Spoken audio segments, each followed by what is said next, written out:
It's not playing, Brian. We already live. All right. Very good.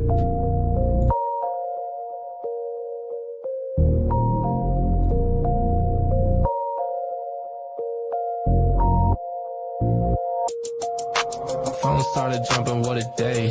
Swear to God I need it, now I can't afford to wait. I just had a fan hit me up from Kuwait. Told him this would happen and we not a minute late. Seen him down bad, now they tryna hate. Same ones try to hit me for the raise. Got a mail, now they coming with a blaze. Check the numbers, fam, I swear I'm getting paid. I'm a don just like the Perrier. It's my time when I'm looking at a face. On the low like I'm pushing up the pace. Told him come down and I'll meet him at a gate. Got a check and I bought myself a place. They get some money and they blow it on bait. I don't flex but I'm pushing all the weight. Told them all I swear I got it's what it takes. Phone started jumping, what a day. Swear to God I need it, now I can't afford to wait. I just had a fan hit me up from Kuwait. Told him this would happen and we not a minute late.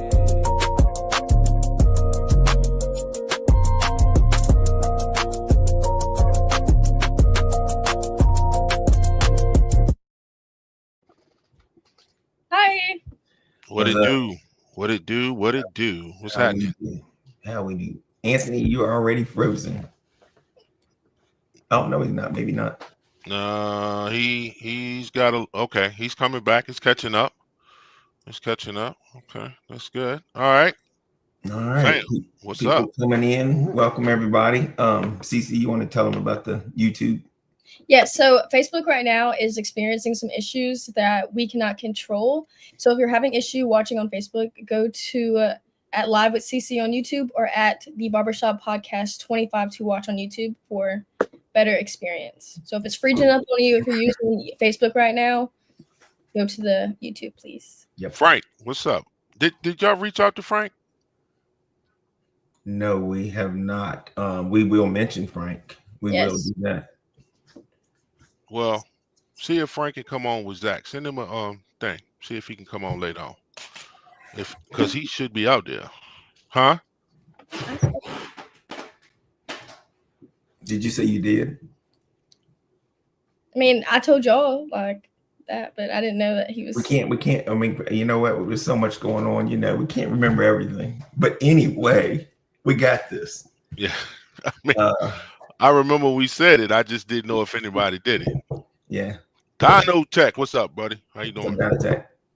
All right. So the weekend just passed. The Hillbilly was a smash. There was all kinds of people out there. I saw some very impressive numbers.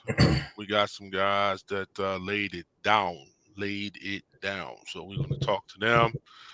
Got some heavy hitters in here. Some heavy hitters. That's my Keith joint right there. Shout out to my boy Keith. Got them heavy hitters in the building. And you know what, Drew? We even What? got somebody that don't ever do interviews. I don't know how. What in the world? Yeah, you What's better up bring. with that? Y'all better bring him in for he lead the joint. I But know, bring right? him You in. better bring them in. All right, guys, we're gonna bring on some people from. We're gonna talk Shadyside tonight, and let's bring them on and let's get the party started.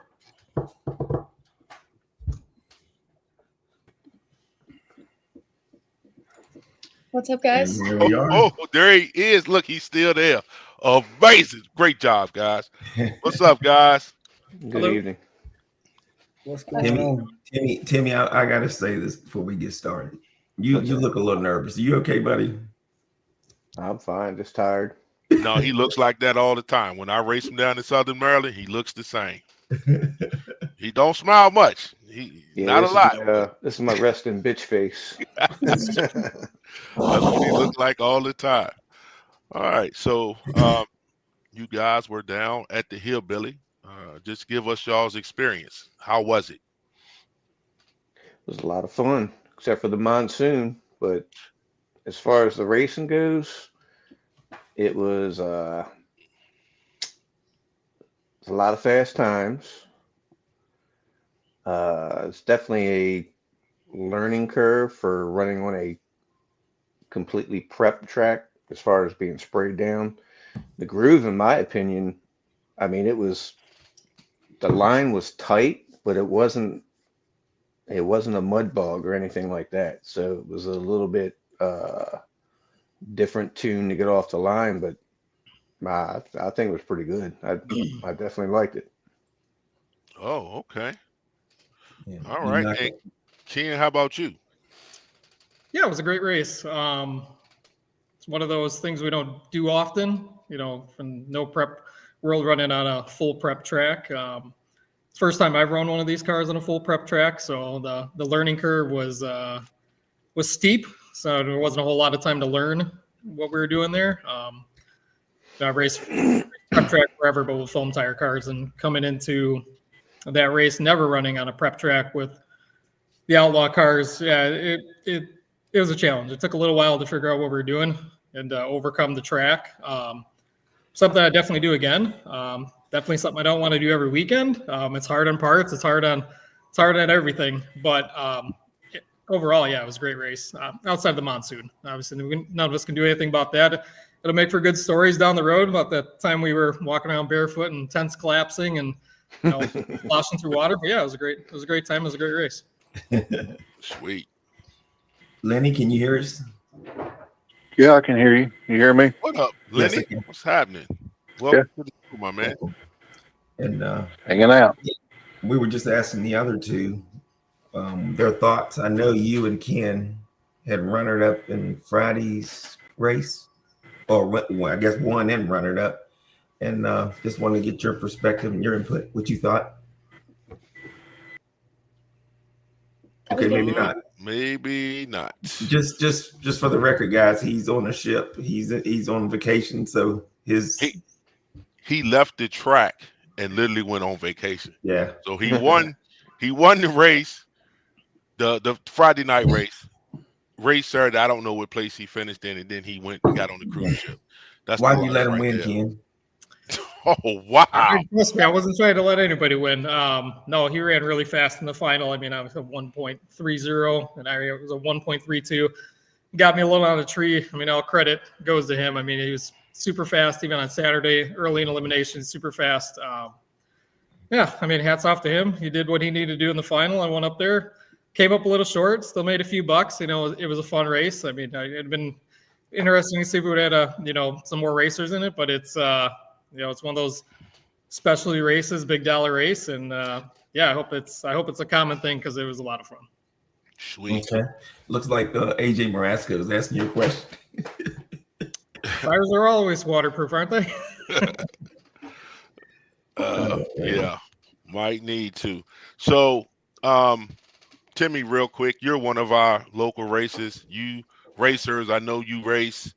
You race some down at Somod, but your home track or your base track, are you out there with Centennial? Is that your base track, or where are you based out of? You might as well say Southern Maryland. We haven't had a race in the 410 since I think last year, so yeah, you might as well say Southern Maryland's my home track. Okay. And so with that being said, I know you had talked about the grooves and stuff, and it wasn't that bad out there. How about the grooves in Southern Maryland? Is that like the mecca for some competition right now, where we see it? Yeah, I mean, there's a lot of competition there. Well, hold on, let me back that up. There can be a lot of competition there if people want to travel there. The SE class probably sees 12 to 15 cars on a normal club race. Sometimes you might get a little bit higher if there's like a specialty race going on. But the groove there, everybody pretty much sets up in the same groove week after week. So it doesn't take much to for the groove to come back and turn into a mud bog. But that groove, it's the normal groove at Southern Maryland, is a lot worse than I encountered at this hillbilly race. And a lot of that has to do with the way they did track maintenance at the hillbilly race also. But Yeah. I don't think they're top notch. What more can you say? Oh yeah, it was awesome. Freaking Zach got They it did a now. fantastic job. Yeah. And I do think they're going to host a lot more races. I hope they do. I wasn't able to make it this time, but I was there for the first one, and it was amazing. So, all right. All right, Ken, Yep. you had put a post up. I guess it was on your page, and you said you wanted to, I guess, give a little insight on a couple things. What did you see? I wasn't there, so I have to go back. What did you see? I want to get your insight on some things. What did you see that? Yeah, I'm just not sure what all the crime was about or complaining, whatever you want to call it, about the prep. Track. I've been to, I don't know where we've been this year. I've been to Ohio, Decatur, GLD, and now the Hillbilly race. And at the end of the day, if you do proper maintenance on the track, that's all you need to do. We've been to all those races this year. A lot of racers. I mean, the Hillbilly race had the most entries by like 10 over Decatur. But proper lane maintenance for outlaw cars is key to what we're doing. The track maintenance there was spot on. You can't ask for any more. At the end of it, and scraping it, heating it, cleaning off the starting line. I don't know how much more you can ask for. I mean, yeah, they did it at the end of each round versus some of the races we were doing it in the middle of the round. Doesn't make a difference. The width of the lanes there, I believe they were like 15-foot wide lanes, and then you split it in half for dry tire cars and outlaw cars. It still gives you, let's call it 6 feet to work with, right? The track is prepped from edge to edge, so you could really run right up against the board if you wanted to, but you basically had an unlimited amount of grooves to put your car down, right? So Right. I don't know what the complaining is really about. I did, there was a couple of cars that left some snot on the track. It happens. Like you go up there, especially think about it on Saturday night, right? It rains. It's 8 hours between rounds, and people aren't sure what to do going back up to their track at 11:30 at night. I didn't even know what to do. I was banging my head off the wall with Rick and going, hey, we should do this. Maybe we should do that. So what happens? A lot of people underpower their cars, for that later night racing. It happens. When you do that, sometimes it lays extra glue down on the track. But it's not like it's a 2-groove racetrack. There's 6 feet to play with, right? You can put your car pretty much anywhere and go fast. I was picking and choosing different spots based on what I saw or where I was trying to put the car down track. I don't get what the complaining was about it. But I'm assuming, like I said, I'm assuming that we're talking about the starting line. Starting line had an issue with it. But go back. Didn't Zach and them say it was open prep? It is. Okay. Mm-hmm. So that should take care of a lot of the. Even with open prep, I mean, it doesn't matter as long as you maintain the track correctly. You can have all the open prep you want, right? We need to get rid of heavy prep. We need to do this, that, and the other. And I don't see where we're, at the end of the day, to me, in my opinion, I'm a racer. Okay. I go to a race, right? I don't drive across the country for quote unquote fun, right? I go to race, right? At the end of it, I hope I have some fun. Sometimes I do, sometimes I don't. But at the end of the day, the outlaw class is in my opinion, it's the premier class, right? It's the fastest cars on the track. Yeah. Me as a racer, I don't want to go slower, right? Every time I go to the track, I want to go as fast as the track will let me go. And this constant talk of we need to get rid of prep, we need to get rid of this, and we need to go to PJ1, one coat, this and that. To me, it's a disservice to all the guys who are out there every weekend or 2 or 3 times a week testing to figure out how to go fast, right? Why are we out there trying to, a good majority of us spend time and money to practice and test to figure out how to go fast. And then to say, no, we need to get rid of it because, there's some people that struggle with it. Why should we neuter the best class, the fastest class out there to cater to everybody, right? It's simple. I mean, you got to if you're going to go to a big race like this, and I consider this a big race, like you look at all your end game races. Yeah. All those are what I would consider my drag racing career, right? Even all my years of running foam tire and drag racing since '07, there are certain races you consider big races, right? When you go to these big races, you should know what you're getting yourself into. You should know what the level of competition you're going to be out there with. And I'm not the one to, say, let's change it all up on the biggest stage we have just to make it easier, right? Everybody puts in their time and effort to figure this stuff out. Now in your local series, if you want to do something like that and that attracts racers on the local level, absolutely do what you have to do. But it's outlaw racing.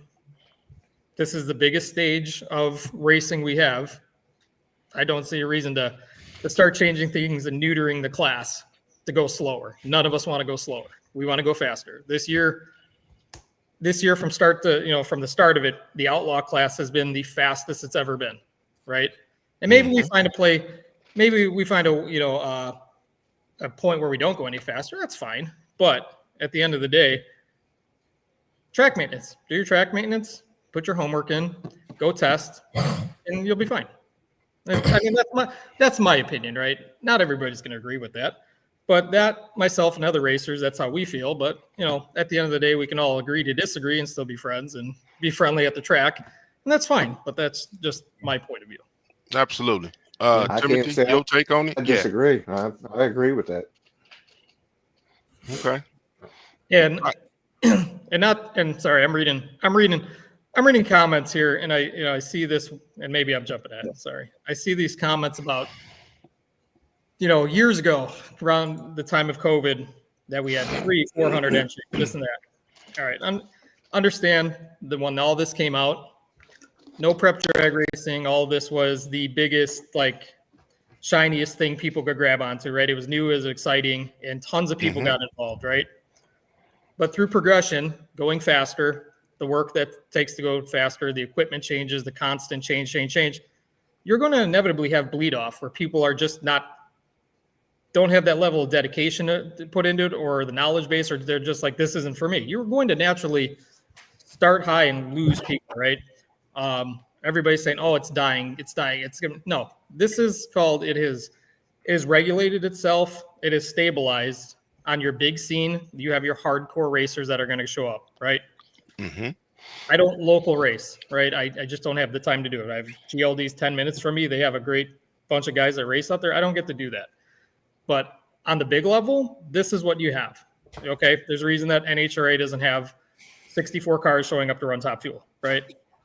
It is what it is. There's natural progression and die off in every racing, right? I don't care if it's on road, off road, everything, right? Especially when it's new and shiny. So I don't know why people will keep comparing to 4 years ago, 3 years ago. There's an evolution to everything. But that's just my opinion. Do I detect or sense that you're seeing that it's gonna go that way, or heading in that direction? To lesser cars? No, just to more of the spec prep deal. I mean, if it works for you on a local level, absolutely go for it, right? But I like on the big stage, like our bigger races, I don't see why we'd want to do that, right? Nobody in the outlaw class that I know of that's traveling to all these races wants to go out there and go slower, right? And I know there's people like, oh yeah, I've run X amount fast on, one code of this and that. Okay, well, show up and show us that you can do it, right? If you can do it, and I mean, understand there's a difference between running 1.4 and 1.40 and 1.30, right? It's a huge difference. Yeah, that's a big difference. If somebody can come out there and do it on spec prep on 1 or 2 coats of just PJ1, hey, I'm all ears. I'll shake your hand if you can do it, right?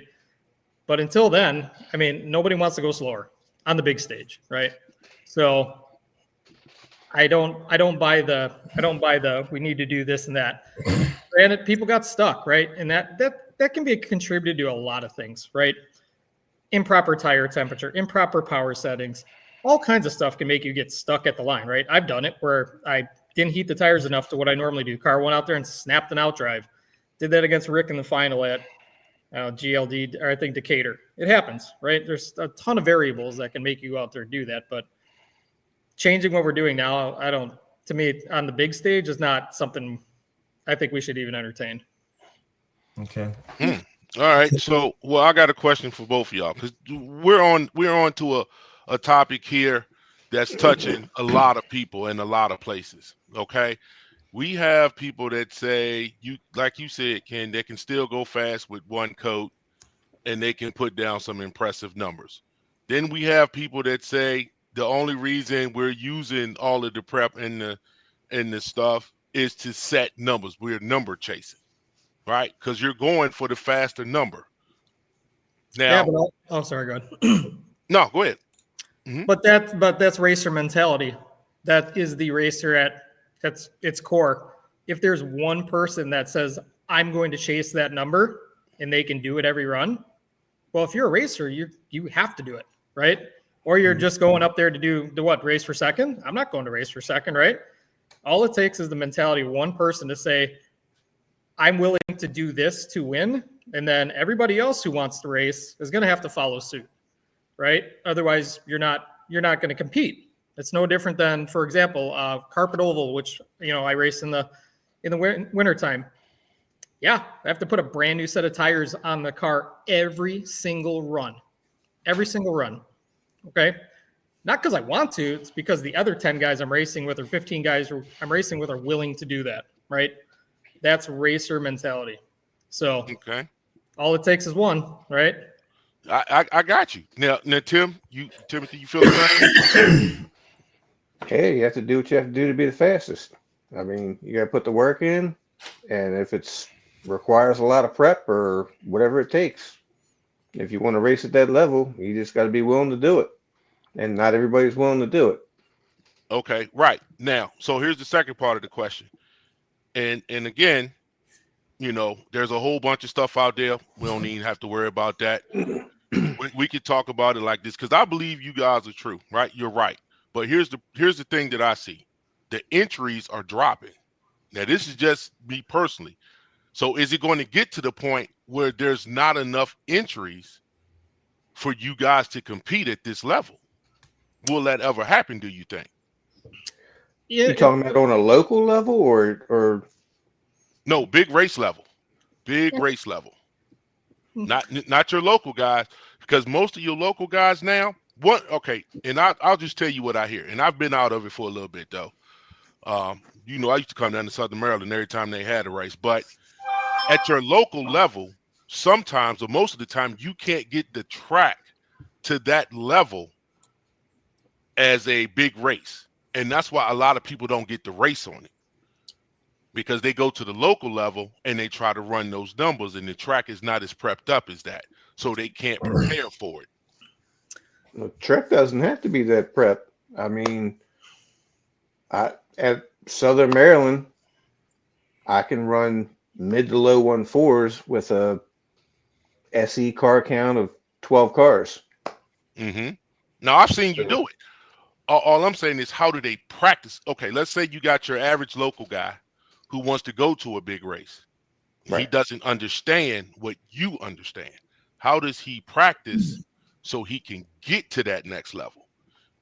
Well, that's the thing. You have to practice with people that are fast. If you practice with slow people, you're not really going to progress. And you have to ask questions. Mm-hmm. I mean, people ask me questions all the time about what I do, final drive numbers, how much boost, how much turbo I'm running. And I don't have a problem telling them. But you kind of need to pick somebody or a group of guys and stick with learning from them instead of asking 50 people, you get 50 different answers. Mm-hmm. And then you try to compile all the information and come up with something that might work, but most likely won't. Yeah. At the end of the day, you have to, as a new guy or somebody who wants to go from a local level racing to top level racing, whatever you want to call it. I mean, Hillbilly is one of those tracks that you're not running across that everywhere, right? Those are unicorn tracks. We don't run on those, right, on a constant basis. But your local no prep track or whatever it may be, I mean, if you're new, you gotta attach yourself to somebody who's fast, right, and ask questions, right. Ultimately, at the end, you gotta jump into the pool, right, at some point and go to a race and go try it, right? We all did it at one point, right? We didn't know if we were fast enough, this or that. You just have to go at some point, right? You put in the practice, you put in the work, and get yourself to a level where you think you're ready, and you go. And sometimes it goes good, or sometimes you end up, banging your head against the wall. I did it for, Rick and I did for 2 years. We were banging our head against the wall trying to figure it out, and it's all finally clicked, and we're going good, right? But it's at some point you got to, jump in the deep end of the pool, and you're either going to sink or swim, right? Yeah, y'all guys got the comment boxes jumping, boy. They is all over the place with this thing. So, okay, all right. So go ahead, Anthony. I'm sorry. No, you're good. I'm trying. I'm staying on top of these comments. Oh, okay. All right. So we got that. All right. So you got your big races, okay, and you guys are not worried that the numbers are going to dwindle because you still are going to race, is what you're saying. I mean, at the end of the day, the hardcore guys, as long as there's a race series and people are going to hold races and there's going to be money involved, the hardcore guys are going to go, right? Are you going to see 200 plus entries anymore? Probably not. You might see that 150, 160 total entries. So call it 60 to 70 entries times 2. I think that's the normal now, right? That's what we talked about going into this year was we're not going to see those crazy numbers anymore. The guys that, like we talked about, either just don't want to put the effort in, time, money, whatever it may be, have kind of dwindled off, or they've changed classes, which is fine. But at the end of the day, I think the numbers we see now are what you're going to see going forward. Hopefully they stay the same. I mean, they could fluctuate, but I think that's where we're gonna kind of level off at. Okay, about 40. Timmy, you feel about the same? 40 to 50? Yeah, we actually had a couple local racers from Southern Maryland. Mike McDonald, Stephen Grilly, Chuck Twisted Cycles, Carter. Well, he's out of Virginia, but he comes to a lot of Southern Maryland races. They've never been to a big race, and they came to the Hillbilly, and they did pretty good. They ran some of their best times they've ever ran. They seemed like they had a good time. I mean, you just got to make it fun. You go there to win, but you can't. What I want to say, you can't get wrapped up in just winning. You got to enjoy the whole experience. Very true. Mm-hmm. Okay. Very true. Yeah, and again, something else I just wanted to touch on. In the beginning, like Ken said, it's always about progression. Things move. The key word is everybody wants to get faster, and I understand that. And they found ways to go faster, okay? And there's a lot of new guys that came in, right? So when you look at it overall, you got, I don't know how to do it, but you got this part here and then you here. There's a lot of guys that came in here that when they learned or purchased a car or got with somebody like you guys, they don't know about the no prep stuff. All they know is to put a lot of prep on their tires. And that's because that's where they began. That's where they started from, right? Yeah. Do you think that is contributing to some of the track maintenance that's needed? I mean, I don't know. I mean, to a degree, I think on the big level, we see we see the same racers a lot, right? We're racing with the same guys all the time for the most part. You get a couple new guys here and there. I seen that Hillbilly where I was in line. I'm like, wow, that's a lot of prep on the tires, right? More prep doesn't mean you're going to go faster, right? We're constantly adjusting how much we're putting on based on track conditions and stuff like that. There's no set number on anything, right? But yeah, I could see where some newer guys, they don't know any better. So there definitely needs to be some education and knowledge shared from the racers on like, hey, how to properly do it. But you also need to give people theories on why to do what they're doing right, rather than just saying, hey, do this, right? Tell them this is why we do it and this is what the benefits are, right? But yeah, I mean, to me, honestly, anybody who's getting into racing now, this is the best time to get into it. They missed all the years of, you buy a car and next week it's obsolete. You buy this, next week it's obsolete. And we did that for how many years? Because it kept going faster. And like how many people just got priced out of it because what they bought 2 weeks ago was no longer relative, right? But brand new form of racing and evolution that went super fast, right? And so, I mean, anybody who wants to get into it now, I mean, they really have, this is the best time to do it because you can just, all the car kits are competitive. They're all pretty much solidified in design where they don't need to worry about, at least, I mean, from our end, where we're going to go be like, hey, you need an $800 car the following year, right? Yeah, and there's a lot of knowledge and information as far as setting the cars up that a lot of people put a lot of time and effort and money into figuring out. Now it's just, it's out there on YouTube. You can find all kinds of different information to get a car set up. You don't have to spend the weekends upon weekends trying to figure a car out. You can pretty much go online and figure out how to get something set up pretty well. But you know what, though? I'm going to throw my input in here, and I'm not trying to toot my own horn, but 2 years ago, I had won like 8 or 9 races that season and then went on to win the Clash. And you know what? The one thing that I did do that I don't do as much now? Test. I was out all the time testing, and I don't have the time because I have a little one now, as y'all know, and that just and have priorities with family, but I don't have time to test like I used to. But when I test it all the time, it makes it much easier to adapt and overcome. And I know, let's talk about Rick. Rick tests constantly. People don't realize how much he's out testing, and it shows. Look what you guys have done this season. Yeah, I mean, it's all relevant, right? Do you want to go fast? You got to put the work in.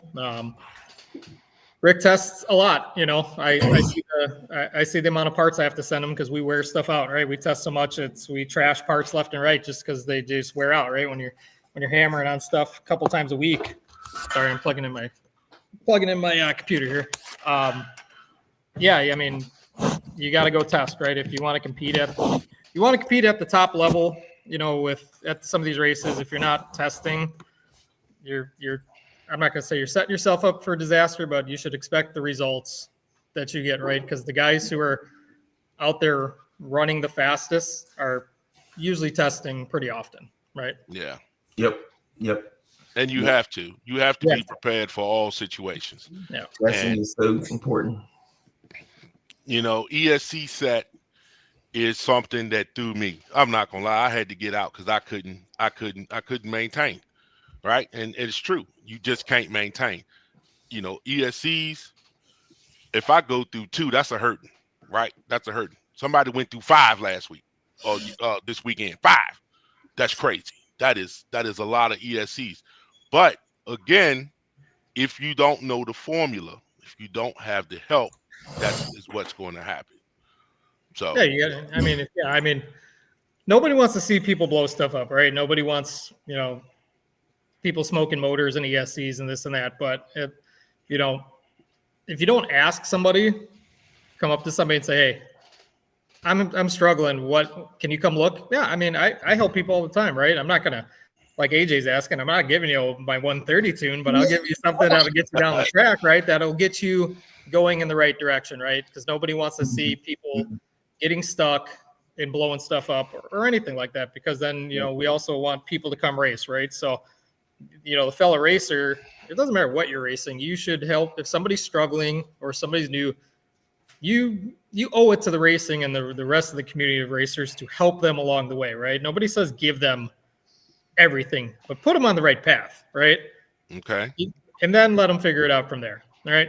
But if somebody's just popping speed controls left and right, I mean, at some point, hey, come ask somebody, right? Okay. All right. So let's see. Okay. Here's the question. I'm going to ask both of y'all. We're in the giving mood, right? Because we're giving. Oh my God. Yeah. Who said that? Okay. Let's help people with getting out of the prep. Let's help them with getting out of the prep. That's all I'm saying. Talk to us. So let's say we got a heavy groove. Okay. Heavy groove. What's the tire prep for you guys? Well, like how many coats? What would you use in heat? Is that something y'all can give away? CC, go ahead and bring him on. Go ahead and bring Zach on. I don't want him to feel left out. Yeah. Well, I'll tell you exactly what I was running in Hillbilly. I was using the Red Monster Black Magic to Okay. kind of condition the tire. Then I put one coat of Subsonic on. When I was first running, I did one coat of Subsonic and then a coat of Orange Crush, and I was heating up to 155, 160, and wasn't having any problems. Later on, I switched over. I was still doing the Subsonic, but I switched over to a new prep that Rockwell came out with. It's not out yet, but we were testing it, and it worked really well. Same process, same heat, 155, 160. Never got stuck. Wow. Okay. All right. And did you? So that was the formula before the monsoon and after. Yep. I didn't Okay. change. I didn't change anything. Okay, so when I put my car away Friday, I was running high 130s. I want to say 136, 137. Mm-hmm. And Saturday morning testing, I kept the same tune, same radio settings, everything. Went out, and I believe I knocked off a 136 and then a 134 testing Saturday. And then I just parked the car till it was time to race. Didn't touch my tune at all the rest of the day. The only thing I did was turn up my radio here and there for the rounds, and that was it. Okay. Same ESC tune, everything, same gearing. Well, that's better than me. I was all over the map. I was trying all kinds of stuff. Can you not get off it easy? You need to be more detailed. No, I mean, it's not a straightforward answer. There's a lot of variables. You know, for me at first was we were trying to decide what tire to run, not what brand, obviously, but which compound, right? So, are the typical red tires we've been running on regular no prep races. I knew that was probably going to be too glued to the track. So started off with the pinks, the harder tire. It's working good. I mean, Friday and Saturday were two different racetracks. They were not the same, at least in my opinion. But I was also trying to figure out what to do on that track, right? So started with the pinks, was good. Like, well, I'm going to go to a harder tire because really I want the car to be in the track. I want it to be on the track, if it makes sense, like not stuck to it, but on it. Mm-hmm. So went to purples, which worked really good on Friday. That's what I ran against Lenny in the final. And, prep kind of went with standard single base coat. Actually, I used like 4 different preps. I was just trying to figure out all Jeff's stuff, trying to figure out what I was going to use. When I ran Lenny in the final there, I had 1 coat of the Jay's motor oil as the base coat on the tire, and then I had 2 coats of spunk. That's what I ran. Going into Saturday, same situation, but I ended up changing tires back. Went out and practiced on Saturday, and the car spun both practice hits in the morning. So ended up going back to pinks, and pink hooked up. And yeah, I just ran pinks with never even tried purples again, but ran pinks with the same prep combo the rest of the night. Did change it a little bit later at night with adding an extra base coat of J's, just because, right? Basically, I mean, the theory behind running base coat, top coat, and I know people go crazy about it, but the top coat is to help you get off the line, right? It's usually something that's got it's thicker, but will release, right? It's not going to stay on. It's something that get tire speed, so that the tire gets the speed, it comes out, to get off the line. But then your base coat is what keeps you hooked up the rest of the trip, right? And that can vary based on temperature, track conditions, stuff like that. But that's I mean, the general theory of what we're doing. Okay. So did you run the black phone? No, I ran purples the entire weekend. So did pinks on purple on Friday, purple on Friday. Saturday, I did pinks on purple for the first round eliminations. Going into the post-monsoon part of the race, I didn't know what to do because, we were looking at the track and guys are like, oh, it's going to be super fast. And I'm like, I don't know if it's going to be super fast. And I really don't want to go out there and spin, and lose an entry really early. So I went all the way back to the normal no prep setup that we would run like anywhere else in the country on a regular roadway. Red tires, detuned, everything. Gracer went down the track, no issue. It was slow. It was a 144. It wasn't anything to write home about. But once we saw a couple people running, 38s, 39. I think Luke won a 39. I think he was quick for the round. Then it was okay. Go back to the pinks, but then just slowly started putting the power back into the car, and it was picking up every round after that. Okay. Okay. All right. Well, that's good information for those who didn't have it. I would have thought black bones. Okay. Now, I do have a question with your FDR. Did anybody go up an FDR? No. Ran the same 102.26 I ran all year, every track. Didn't matter. Went up. Just go ahead. Oh, sorry, we didn't even contemplate changing gear ratio. Everybody, you can walk by and see our cars. You can see the 102 on the spur gear and 26 on the pinion. It's the same since we've been running since Miami, the first race we went out to this year. Didn't feel the need to change it at all. I went up just because I figured that the top of the track was going to be a little bit tighter. So just to kind of give the ESC a bit of a break, I went up from a 1092 to 1105. But I run the 38 or 32 pitch gears. I want to say it was a 1668 or maybe a 15, whatever 1105. I think it's maybe 1568. Both y'all running the new ESCs, right? The R1s. Yeah, I was running R1. No, the new, the upgraded V2 version, whatever it is. I've got You'll laugh at this. For up to this race, the ESC that's been in my car is from 3 years ago. I've had the same speed control for 3 years. It's an old original R1 serial number, whatever, on the side of it. It's literally, I had it for 3 years. The only reason, I still have it. I actually have two of them. Ran, like I said, one in my backup car, but this one has got one's got 2 years worth of running, one's got 3 years worth of running on it. I just got a new Nick Bell speed control. The only reason I got one was just because watching Rick's car and looking at the graph after the fact, his speed control was running cooler than what mine was, probably by solid 20, 25 degrees. So does it equate to anything on the track? Yeah, I mean, can't say, but does it equate to a longer life? Maybe. So I had Nick do me up 2 new speed controls with all the epoxy, and just based on it being, what the data logger shows of being cooler at the end of the run. Sweet. Okay. Zach, how you doing, sir? Didn't get to get you up in here. We got all tied up. How you doing? Hey, track maintenance was excellent. So big ups to you on that, for real. Yeah. Thank y'all.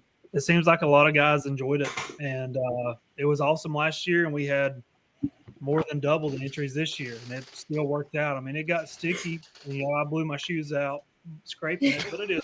Great.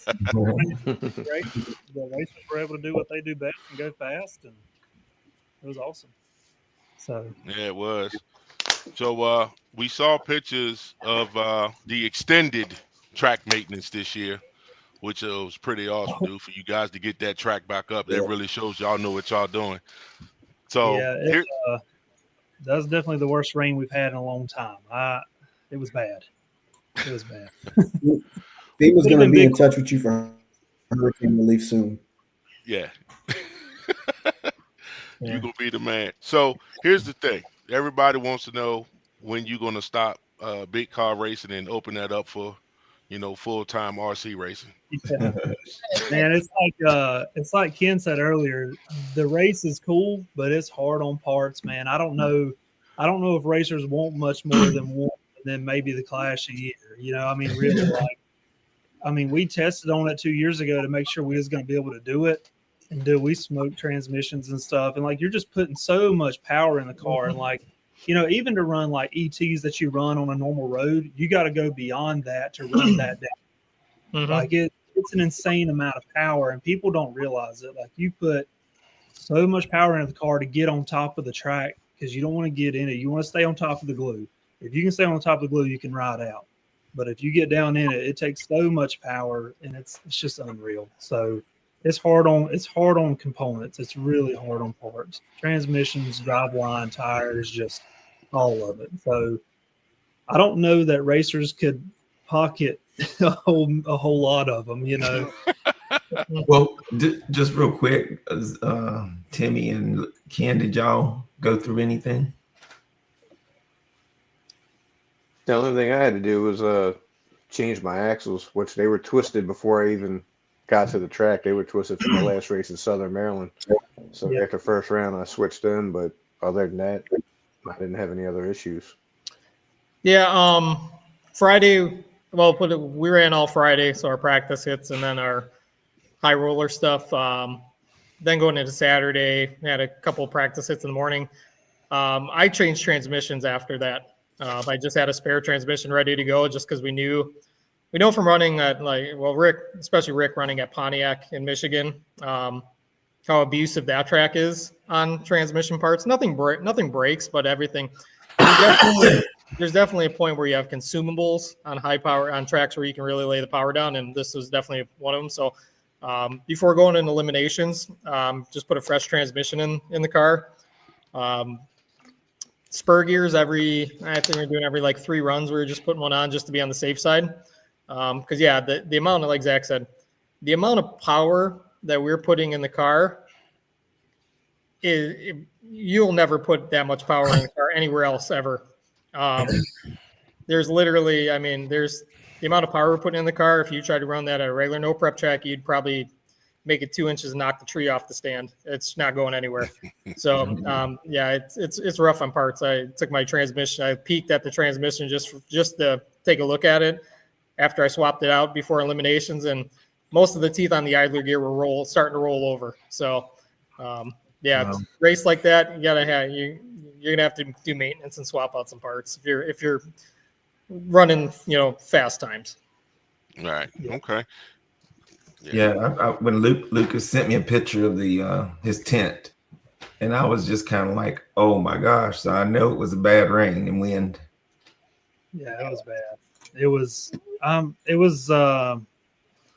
so bad. One of our drain tiles got backed up, and it was flooding past the Jersey barriers on the left side of the racetrack. And I actually took folding tables and carried them down there and redirected the water back off of the racetrack. Like, it was that bad, back under the other Jersey barrier into the next culvert down. Like, it was rough. It was one of the worst rains that we ain't had no rain like that since the hurricane come through. It was rough. So, and it just kept raining. Like, it started raining like 3:30, I think, 3:45, something like that. And then it just didn't stop till 7 o'clock. It just, they wasn't calling for none till 6. And we was rolling with it. We was about to go into, we was almost done with first round completely. And then the rain came. I was like, man, I had 2 guys. There's like, you gonna call this thing and just divvy everybody's money out? I'm like, bro, I said, I can drive this thing in about an hour and a half, and we can go back racing. And I said, if we was farther in the rounds, and I would have definitely split. We could have definitely split and quit. But it's like, dude, we hadn't even completely finished first round all the way. So didn't want to split and quit. Yeah, I feel like I owed, all these racers. Like Frank flew all the way out there from, Arizona. Jason came from Texas. Ken and them came from Illinois, Wisconsin. I know how far that trip is because we just made it a month ago, So, like, we owe it to these racers to try to get a race in. So, like, you can't. So we couldn't just divvy all the money out. It's when you go to a big race like that, it's like our King of the South race we had in May, the Ronnie Buff Memorial. I told people before, they're like, what happens if it rains? I'm like, these races don't rain out. You don't let them rain out. You try to get as much in as you can until you just have to give up. Like, that's exactly what you do. You just keep pushing forward till you can't no more. And that's what we done, and I think some people were appalled, that we done it. I think some people were ready to go home, but I feel like hindsight, I would do the same thing again, 10 out of 10. I would do the same decision. Was that, can you give us some numbers, entries and all that stuff? Yeah, 100%. We had 82 cars in Outlaw. So that's 164 in just Outlaw, counting double entries, which is more than double last year. Pro Stock, we had 20 cars in. We had 30, so 16 in each bracket. And then Dry Time Outlaw was 25, so we had 50 total. I had 246 cars total is what I had. That's not bad. Yeah. That's not bad at all. that was and I probably cut myself short on entries because I didn't let any outlaw guys enter pro stock, and I done that to kind of help speed the show up, and also I really think RC drag racing needs a beginner class, and a lot of people say bracket is it, and bracket's tough around our area, dude. Like you got guys going trip, they'll go double O on the line and then trip zip on the end. Like you can't beat them. Yeah. Like that's not a beginner friendly class much so either. And some guys want to run heads up. Like I hate shunning beginners saying, well, you just need to go on the bracket, like because some people want to run heads up. So I kept pro stock as kind of our beginner class down here. A lot of kids run it. A lot of the racers' wives run it and stuff like that. And just try to get new people into the sport. That's what's gonna make sure we have longevity. That sounds good. Yeah. Timmy. Dustin says thank you. Timmy. Yep. Yes, No sir. problem. Like I say, 10 out of 10. We'll do it again for y'all. I don't want to hold you if you got to go. If you had any last remarks, please go ahead and get them in because I know you got to work tomorrow early. Nah, I don't really have much more to say. Definitely look forward to going to the Hillbilly again next year if it goes down. Yeah, for sure. I mean, Zach did a hell of a job trying to keep the race going. It's a great venue to have a race. Everybody that I talked to enjoyed themselves, so I don't know. It's a fun time. Yeah. Awesome. Any questions for me before I go? Let's see. Anybody got any questions for Tim? Well, I got one for you. I know you a heads up racer, but are you ready for this bracket race? The big one? I'm not sure if I'm going to go to that, honestly. What? Man. I tell you, these heads up guys, they don't ever want a bracket race. That bracket race money be looking good, though. It's going to be about 5-6 G's. There's going to be some good barbecue at that race. Oh, okay. Are you in charge of that? Nah, I'm not in charge of it, but there's a barbecue guy. He parks his rig at my work. We let him plug up our electric and stuff. He's been to at least one, if not two, of the Southern Maryland races, and then people seem to like the food. Everything he's got good stuff. Okay. Oh, and Aaron wants your FDR. I think you said it was 1056, and then you went to 1102. It was a 1092, and then went to 1105. There you have it, Aaron. He's giving it away. Aaron, remember now. Nah, he's asking because I'm the one that usually asks everybody what the final drive is. Oh, he's trying to be funny. Okay. Yeah. Right. Yeah, I missed those. I didn't get my cake balls. So Zach, can y'all send me mine? My cake balls. Y'all have? Do you? Yeah, I got like 4 dozens. Yeah, I loved them. I did. I was up there talking to Sandy, and I'm like, Sandy, just take my money, and I just kept ordering so I could talk to her. You know what I'm saying? It's like it's an excuse. Well, I need my red velvet, and then my Oreo. That's all and then I usually get the pink one she had. God, I missed that. Anyway, any other questions for me? Anybody? Brian? Do you want to shout out your sponsors before you go? Yeah, Steve Larson at Red Monster, Tom Rockwell, Rockwell RC, and Tommy Giovi at Fast Pace Bearings. Was you working? I got a question. Was you working with Centennial? What's that? Was you working with Centennial? Yeah, me, Centennial, and Dino, we were all sharing information. Okay. That's a fast group. I heard Centennial laid it down too. Heard he had a couple I think of he good did passes. 32 or 31, I think. Yeah, I think he had a 31 in there. Yeah. Nice. Okay. Yeah. And I was on the same set of Accelerate Reds with red foams. Same set of tires all weekend. Those things were money. Sweet. Nice. Yeah, that's a strong team up there in Southern Maryland too. They're pretty strong. I know Dino from Florida though, but yeah, you guys are doing your thing. So big ups to y'all. Thank you. All right, sir. Tim, thanks for coming on, man. Good Yeah, seeing you, man. No Tim. problem. See you in a couple of weeks. All right, man. Everybody have a good night. Yep, All right, you Tim. as well. Bye. All right, Ken, he's gone. Give us some more information. Come on, Ken. Tell us the secret right now. Y'all terrible. It's I'm gonna rude. tell Tim y'all said that, man. Yeah, it is rude. Just- No secrets. Okay, so Uh, I have a question about your tune, of course. Sure. Your first ESC was what? Varied anywhere between 55 and 60. So that's like way higher than normal, of course. Only by a couple points, maybe. Depends on, I mean, it depends on the track, really. I mean, it depends on what groove. I mean, it depends on if you're running on tape, if you're not running on tape. But, anywhere from 50 to 60, depending on where you're at, tape, how heavy the groove is. But it's also relevant to, what radio you run and, and the rest of your settings and your speed control, Yeah. But, I mean, I don't think those are really secret numbers. I helped quite a few guys with their tunes, and they're all in the, 50 to 60 range. I don't think you need to be any higher than, 60. I've seen guys as high as 75, and I'm like, well, you need to bring that way down. It just doesn't make sense to have stuff that high. But that's with R1, obviously. I've never looked at a Ghost speed control, never had one in my hands. I've never looked on the programming. I'm not sure about those. Okay. So we got the gear ratio, the tires, and now we got a starting point. Let's see here.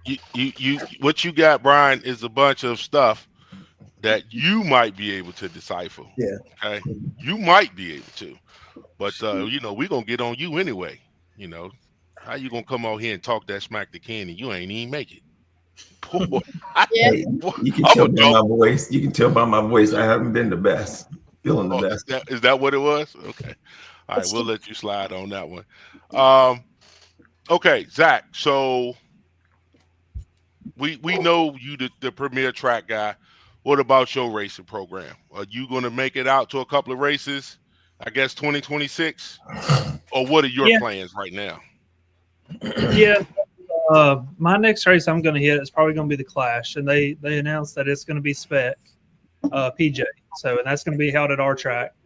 So my wife Kayla and Jay Kennedy's going to do race directing on it, and then I'll be able to race on it. So plan on racing the Clash, and I think that's about it the rest of the year. I was going to try to make Vegas, but I just can't. I'm not going to be able to switch this year with schedule and then monies and stuff like that because it's a lot of logistics for us. We have to fly in and find tables and generators, and it's going to be a lot to get out there.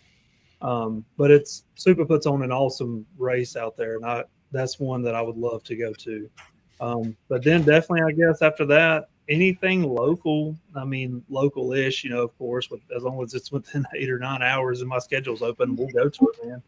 So just have to keep an eye out and make sure, and see what's out there. But I definitely love the race, and everybody's on the topic of open prep, spec prep, and I'll race anything. You just let me know what it is where I get there, and I'm in. So you don't. Either way, it doesn't bother you. Whatever you make it, just let me know before I get there.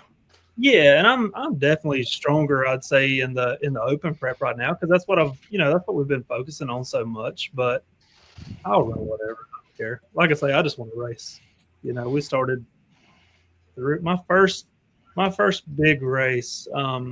It's like Ken said earlier. He said something about you just got to go there and jump in the deep end. And like my first big race was that last race Scotty Ernst did at GLD. And dude, you want to talk about jumping in the deep end? That was my first race ever on prep. And had it not been for Nick, who is one of our best friends now, helping me out a little bit, and I'd have been left way in the dark, And that's all it takes, man, is just somebody willing to give just a little bit of information. Like he didn't give me a ton. Like he didn't come over there and set my car up for me and throw his tune up in my ESC. Like he didn't do none of that. You need to do this on FDR, and then he's like, this will be a good starting point for you. And then I picked his brain on some other stuff. I think I wound up going to 151. Now, that weekend, there was some guys dropping bottom 40s and high 30s, but I was happy to go bottom 50s and even just make it. My car went A to B every time, and I was like, hey, that's great. You know, for my first outing, that was great. I made it into second round in B bracket, and then I was happy. I was like, that's a good showing, you know. So I was pretty happy to go up there and just make it as far as I did. And then after that, man, I was hooked. You know, like we mostly started dry tire racing, and then all it took was that first few trigger pulls of a prep car, you know, to like you touch the trigger and it's already 6 or 7 foot out on the racetrack. It's like, man, this is where it's at. You know, like it's like so it's you just can't stop, you know. I got you. Nice. Mike Garland asked Ken, what new stuff is coming out for the Maverick? So there was a lay down transmission conversion we just put out. Kind of like briefly talked about on the last show when I was chiming in. Yeah, lay down transmission was just released. Has obviously lay down. Has a 39 tooth idler in it, so you can take that and bolt it right into the current Maverick. If you want to run the transmission support, or sorry, not transmission support, the motor plate support, you'll have to drill a hole in the chassis plate at the moment. I will say that on regular no prep racetracks, we don't run the motor plate support at all. This was the first time we actually used it. Was at the Hillbilly race, just because we felt like we just wanted to stiffen everything up as much as possible, just to take any chance of, you know, deflection in the transmission or anything going on where we might break a spur gear or anything like that. But we typically never run the motor plate support. So if you do decide to run it, you'll have to pop a hole in the chassis plate for the current 24 car. The 26 car, which we're basically Rick and I are running now. Not much different than the 24 car. The transmission is the biggest thing with being laid down. Performance wise, I don't really see a whole lot of performance difference in the lay down transmission versus the current transmission. The one benefit they do see with the lay down transmission is the wear on the gears internally is better with the bigger idler. Performance wise, I don't think. I mean, Rick ran the lay down transmission. I ran the current transmission. We both ran the same times. It's just the wear is better on the lay down transmission. In addition to that, on our cars, we have the new shock tower with the shorter front shocks. That once again, not a performance issue. Doesn't provide any additional performance. It's more for body mounting. So shorter front shocks in the front, just for guys who want to run Corvette bodies, can really get the front of the car down. Other than that is it. The 24 car versus the 26. Obviously, there wasn't a 25 because we decided to spend the year testing parts and pieces rather than just throwing something out there. There's not a huge difference. Like I said, front shock tower, front shocks, and lay down transmission. That's it. It's the only difference you'll see between a 24 and 26 car. And we're still a few weeks away from putting that out, waiting on some shock shafts to be finished up for the front shocks. But other than that, I mean, if it's not broke, don't fix it.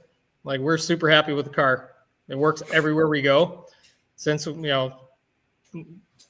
last year into this year, I mean, we run the car's box stock right out of the kit. Minus we throw, get rid of the steel bearings, put ceramic bearings in the car, and we run it.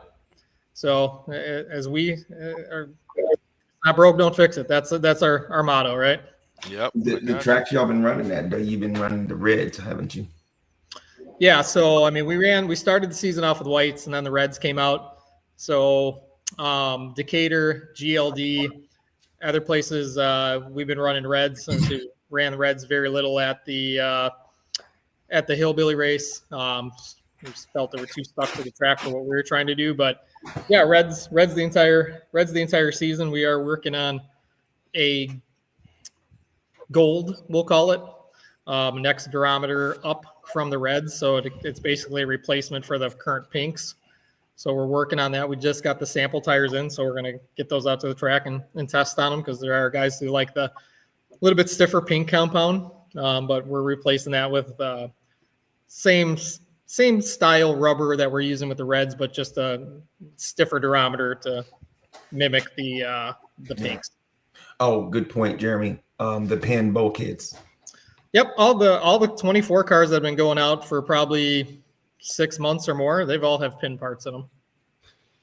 Bulkhead, transmission risers, A-arm mounts, they're all the pin style. Those have been out for quite a while. Okay. There you have it. Yep. Do you have a price point for the 26 cars? Or is it going to be about the same? Yeah, should be in that. Should be like $599 right there, retail price. So I haven't done the final numbers on it, but I'm still shooting for that $599 retail price. Okay. You know, I know like the linkage, a lot of that stuff is considered. Is that going to be considered an upgrade in the 26? No, actually, so I didn't mention that. The 26 car is going to come with titanium tie rods. You know, they'll just be a plain raw finished titanium tie rod, but yeah, those will be standard in the car kits. And the linkage ends will be the upgraded ones. Oh yeah, just using a more of a captured ball cup style. Yeah, that'll all be in there. Like I said, if you looked at my car, I put that. I was the first to put the different ball cups on there and the titanium tie rods. It takes a little bit different spacing in the front for the FBM links that raise for the crossbar. We just have to add a little shim in there just because the ball cups are a little bit wider. But yeah, that'll all be standard. Okay. I didn't know if that was going to be considered. You had to buy that separate. Nope. Yeah, like I said, I mean, the only thing you would really upgrade on the car would be if you wanted to change the bearings and if you wanted to go to aluminum or titanium screws. Other than that, the car comes loaded with all the goodies in it. Okay. Mike Garland asked, would you be able to swap the front shock tower and put it on a 24 from a 26? Yeah. So I have the shock towers here. Just haven't currently put them on the website because we want to make sure we have all the shock parts to go with them because they are for the shorter shocks. It'll be called a medium length shock for the front. Front shock tower fits the current bulkhead, so you can put it on basically 23 car, 24 car. It'll fit all of it. But you just have to change. Just have to go to the shorter shock. That's all. But I thought at one time we were getting away from the short shocks. You know what? So we played around with shorter shocks 2 years ago. Yeah. Because that was a trend that everybody was doing, and all the other car manufacturers stayed with it.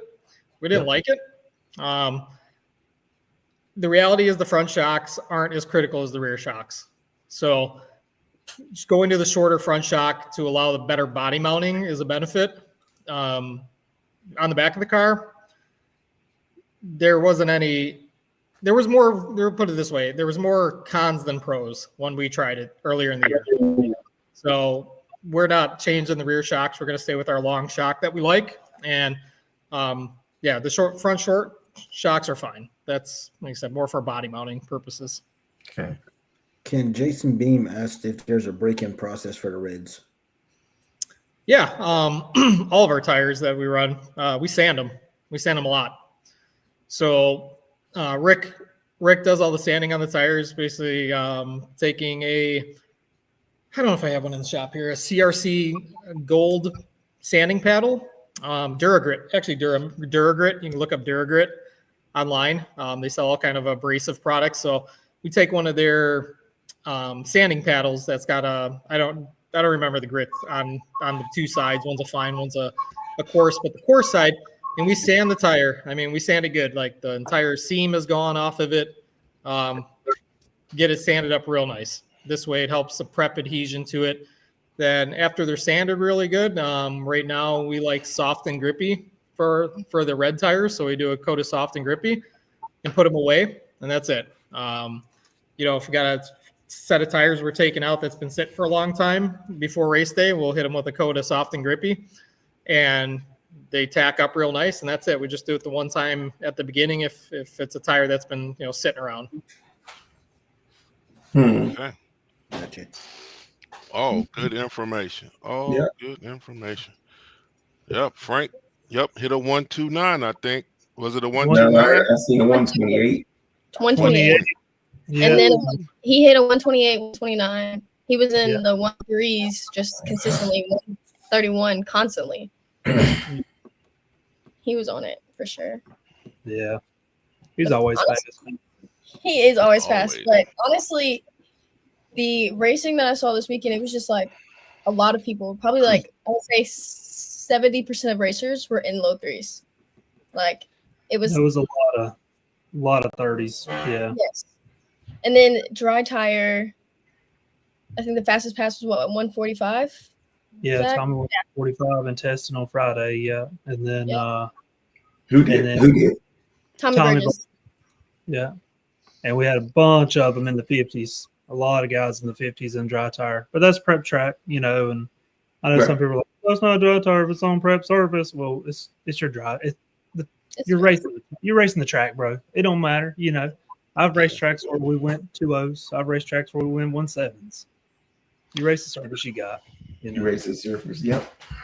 There was, I mean, I feel like there wasn't really slow cars out there. It was just either you're fast or you're not making it down the track. Honestly, I didn't see any like insanely slow passes.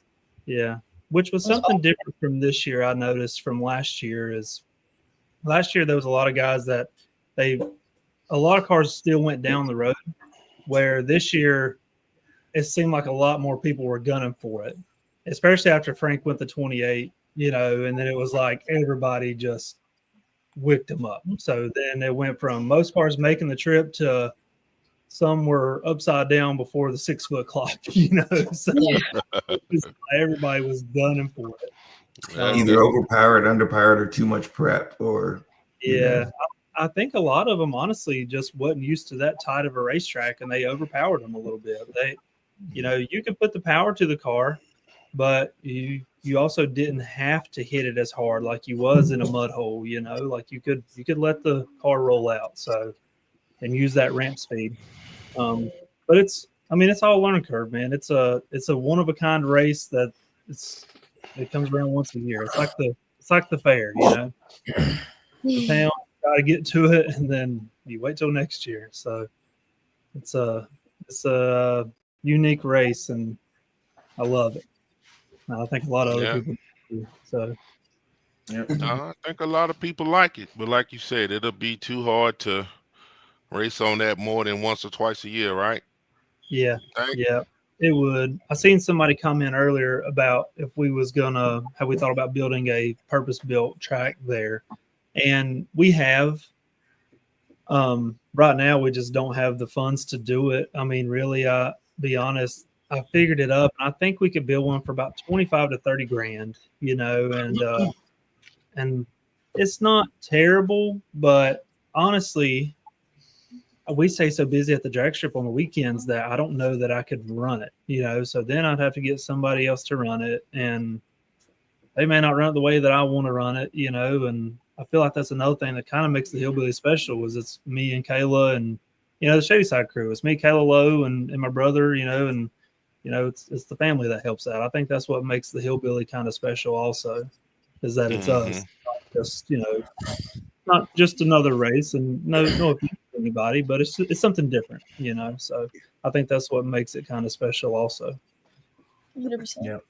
Yeah, I think if you race that, if that was a racing on prep track all the time, I think it'd take the specialness away from it, right? Because we were like, all right, this is something different. We're kind of excited. We're like, hey, what are we gonna do? We're trying to think of what we're gonna do. Like, you do it all the time, it's gonna be one of those you're gonna get bored of it. You know, it's nice to do a special race where it's completely different than we do all the year long. So you know, and everybody's like, oh, well, you should be, you know, it should be easy to run 1.2s. It's not easy to run 1.2s. You know, it's obviously Frank ran a handful of them, and it's super awesome. It's not easy. I'll tell you what, it's super hard. I mean, we kind of commented at the beginning when we made our first runs. I'm like, shit, we run faster on the no prep tracks than we're running here. Like we gotta figure this out. And it took a while, but even at that, you know, you have unlimited. I mean, I don't want to say you have unlimited amount of traction, but you have so much of it, it makes it harder.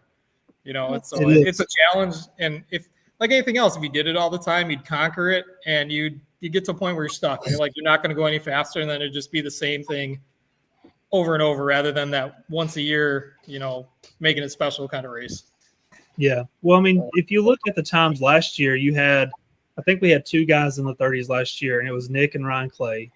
And I think they were like what 135, 136, I think was the fastest And I think Ryan won a 36 with a 1. I think Nick won a 36 with a 9 or something like that.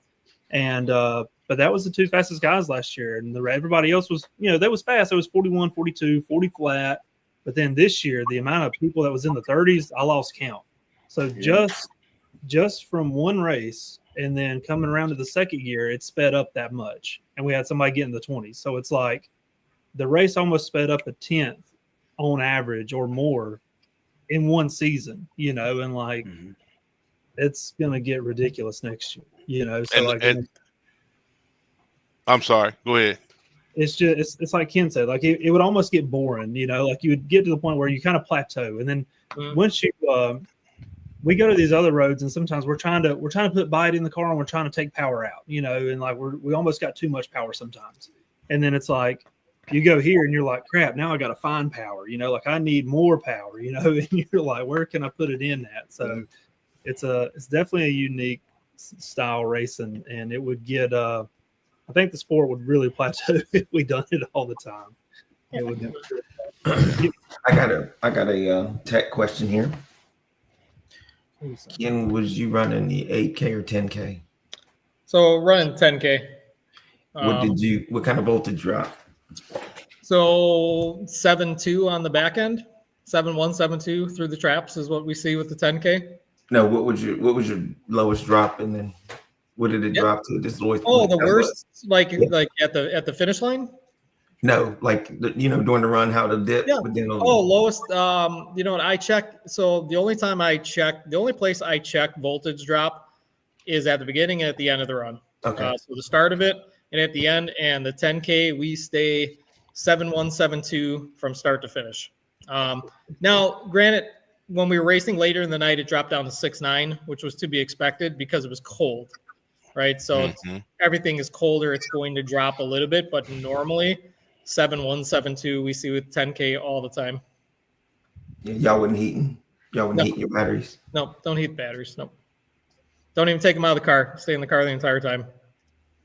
Wow. But yeah, 7.1, 7.2 is normal. Like I said, it gets cold. You expect to see a little bit fall off. So when I saw 6.9, and I was also the run that I did see 6.9 on, I was also running the red tires, which bogged the car down because it spun about 10,000 less RPM. So it's a lot of load on the car.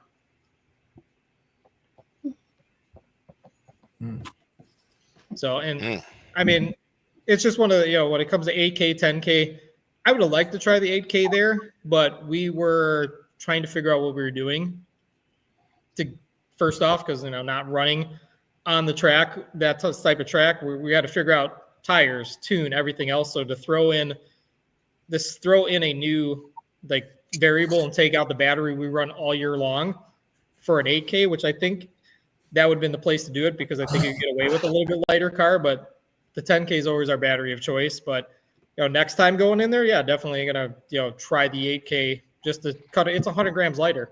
I mean, 100 grams is 100 grams, especially on a track that's got tons of grip. Yeah, we probably could have picked up some more, but don't know how it's going to affect the overall setup of the car, right? You're used to having X amount of weight over the front of the car. Now is it going to turn into we're ripping big wheelies? Do we need to change the bar height? Stuff like that. So it's one of those. It was on the list, but there wasn't enough time to try the 8K there. So next year. Always next year. Mm-hmm. Yeah. All right. So, Zach, I'm going to have to ask you this question. I know we're getting a little late in time, but I'm going to ask you this question too.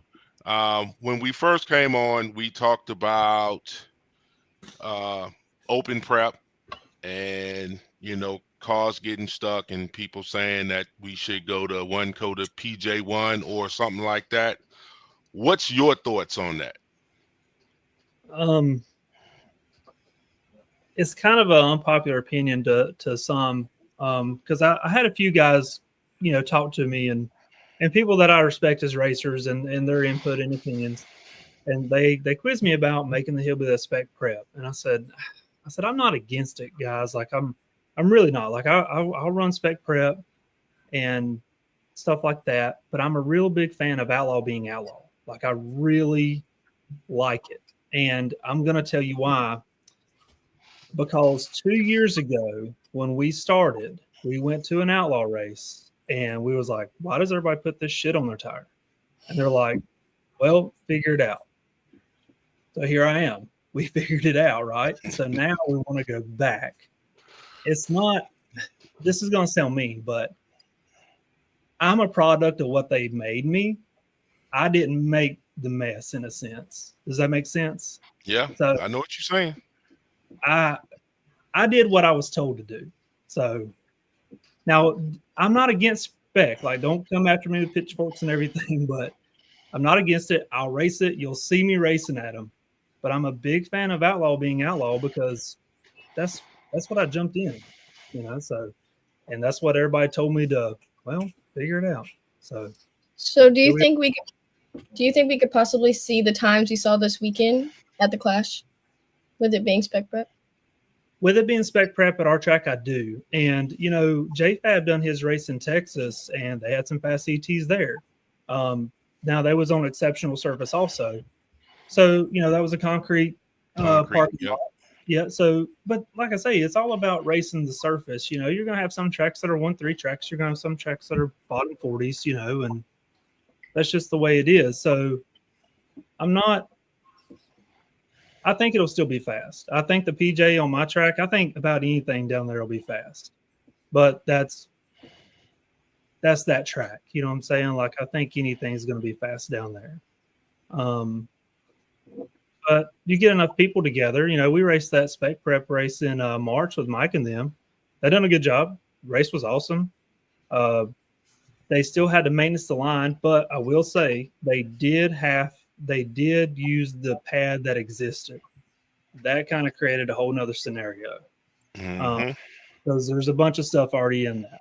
So whatever on that, you know, it is what it is. But I wasn't mad at it. Like, I'll go back. Like I told Mike, I was like, do it again, I'll be back. I don't care, you know. So I just like to race. So, and that's my opinion is just that. It's my opinion, and that's just what I think. So if people want to do spec races, that's more power to them. I'm with it. I'll race them. You'll see me there, and I'll be a first round duck or win it. I don't know, one of the two. I'd rather go out first round and drink beer or win the thing. That's how I am. I don't want to go into the rounds. You know, I want to be with it or we ain't. You know, that's so. But either way, I'll be there. Absolutely, I got you. So, you know, again, gentlemen, Ken, well, how were you on time? I got nowhere to be. Okay, all right. Just wanted to make sure because I thought Brian said you know.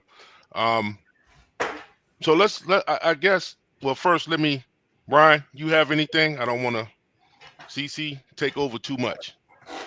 No, I've asked pretty much the tech questions that I know that he'll share. He'll share is great. He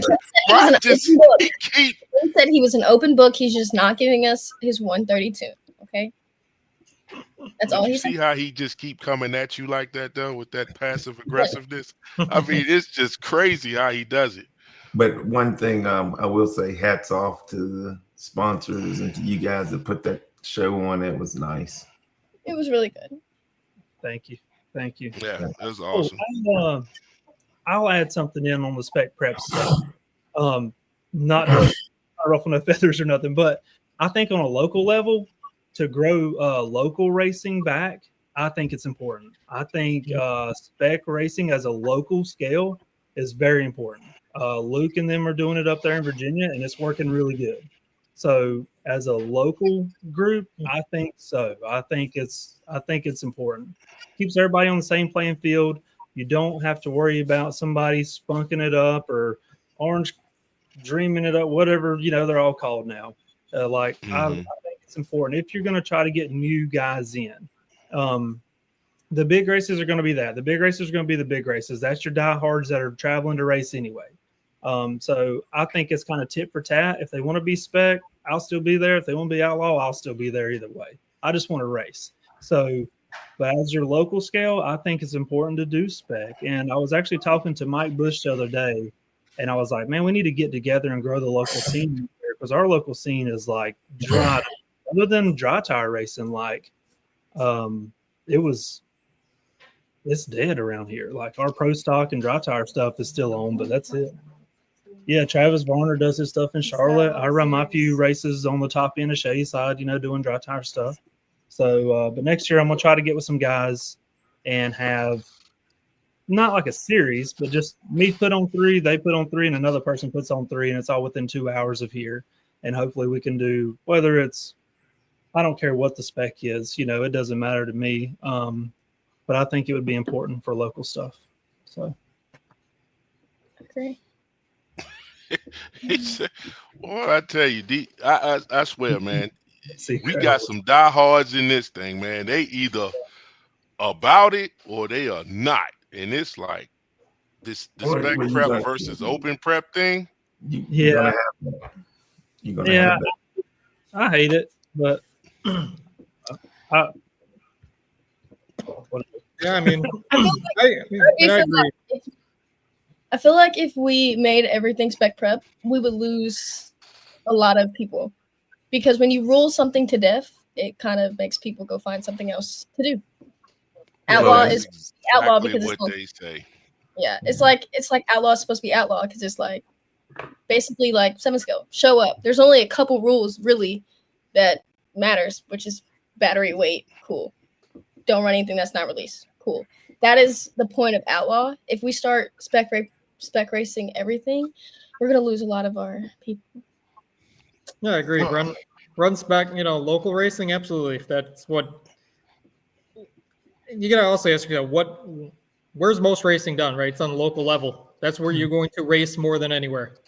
Every weekend, every other weekend, right? These big races are only X amount a year, right? 6, 7, and whatever it may be, right? So whatever does the best on the local level to get people racing, then do it, right? Spec prep, absolutely. When it comes to the big races, That's open prep, also, bring what you got and hope it's enough, right? And that's how it it should be, as far as I'm concerned.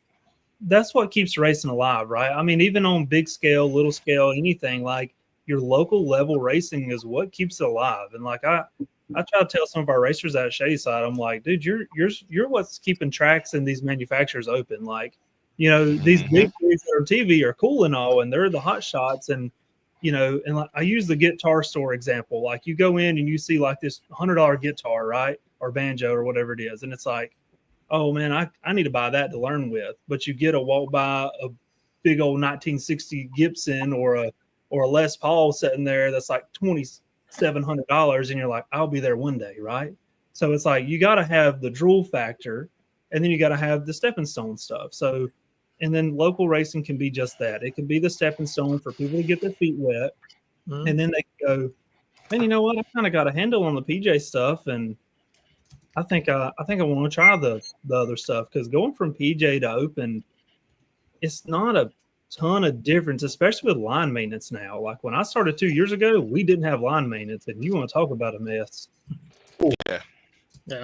No, that's that's what it comes down to. Yeah, I mean, everybody wants to group all of it together in one pot, right? You can't do that. Local racing is local racing. Big stage racing is big stage racing. They're two different things, and everybody just throws it all together and puts a blanket over it. That's not how it should be. And on the local level, hey, do you want to make an open prep lane so guys can start testing and getting experience? Then that's what you start to do. But yeah, it's just not. This is throwing a blanket over everything and throwing it all together. It's not the right idea. Yeah, Okay. I agree. It's hard to test for open prep too, though. Like it's tough, man. But I mean, everybody's at the same disadvantage, I guess, because that seems to be the consensus across the board. Everybody's like, it's so hard to test like a big race gets, like you can't imitate that racetrack. So other than going to those big races, man, and that's why I try to make as many as I can. And I test and test, and I rebuild the car on Friday nights till 2 or 3 in the morning, and then I beat the crap out of it on Saturday, and then I rebuild it before first round, so that way we can go rounds. But you just use your track time wisely when you do get a good racetrack. So just part of it. Yeah, every time you go to one of these races, you pick up something and you take it with you to the next one. Yeah. I don't keep a notebook or anything, and I should because I try a bunch of stuff. But usually go to a race. I'm wanting to try 2 or 3 different things, and most of the times it's a shock package, FDR, or I'm testing a different motor of some sort. And then I will try that, and then I'll try my stuff, and whatever kind of clicks, I'll take off with it. And then if it don't work, then I revert back to what I had, and then make sure I got my bass tuned, and then I'm good to go. But you know what, though, Zach? It like you said, it is fun. You're learning, you go and trying different stuff. But you figure the last, not counting the hillbilly, but the last 3 races, it hasn't been fun for a lot of people because you got 2 bullies that's been going around cleaning up every freaking thing and not giving anybody else a chance. What fun is that? I know, man. I'm sorry. I have to get off. I think that's good though. Oh, there's one combo I hear. Doesn't that make you want to go harder and test more? Yeah. And like put a bullet, like put a target on Ken's back and be like, I just hit bullseye. Like For doesn't sure. that make you want to go harder? Like when I got picked out that second round, I was like, wow, this is just my luck. But I was like, hey, if I'm the one to take Rick Talbot down, that'd be cool. If I'm not, I'll just do better next time. Yeah, for me, right, it makes me want to just outdrive them and run them, right? Like just lay this combo on them, and like that way they know they were shut down from the get-go. That's just the racer mentality of me. And nothing like I have nothing against Ken or Rick. They're both great guys and great racers, but it's like you want to outrun them worse, especially when somebody's at their height. You would be like, oh yeah, that's the dude I got to outrun, So, Well, that's that real racer mentality. That's what they're talking about, right? You have those who want, like when somebody, just like you said, Frank ran the 129. Next thing you know, everybody turned the car up. Everybody was like, we forget the race. Let me go get this 129. Let me get that first. Somebody somewhere at all these races has to have a target on their back, right? So yes, it was no different than the year before. Rick won. I think he won some Gary Rowe races and won GLD and stuff like that. But we weren't winning a bunch of races, right? We were chasing other people, right? So eventually you'll go from chasing to being chased, right? And you hope that your time of being chased is as long as possible, right? That's it. But yeah, I mean, you're the same way. We're getting beat. Especially last year, we thought we should have won a lot of races last year, and we had just what we consider just horrible luck. Like just stupid little things bit us in the ass at every race where we like super chips. We feel like we should have won that one. A couple other races like Mommy and stuff, like we were fast, but it was always something stupid that cost us a race, right? Mm-hmm. And then we win GLD and we're doing good. And then we go to Vegas and we're like, yeah, we're riding high horse. Like we're running fast and we got our teeth kicked in Vegas. And Rick and we looked at each other like, man, we got to go back to the drawing board. Cause we just got our asses handed to us where we thought we were going to go in there and do some good.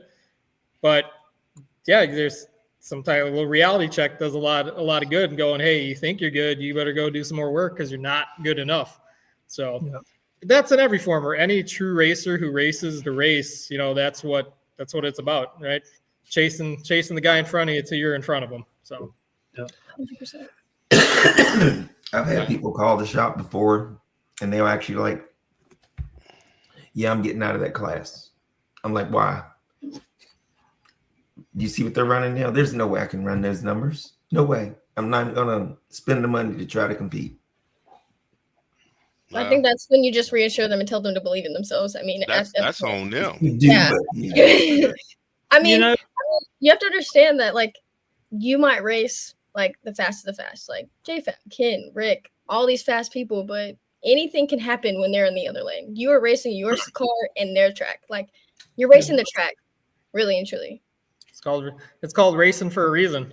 Anything can happen. Like, there's no guarantees in any of this. Like, I go up there in the baller or the high roller race and I'm like, okay, I got to race Frank Greer. Like, not ideal, right? He's clicking off 1-2s, like, and I'm just figured out how to get past the 136 and I'm getting closer, but I'm still like, shit, that's 300s, 400s. I'm off of him.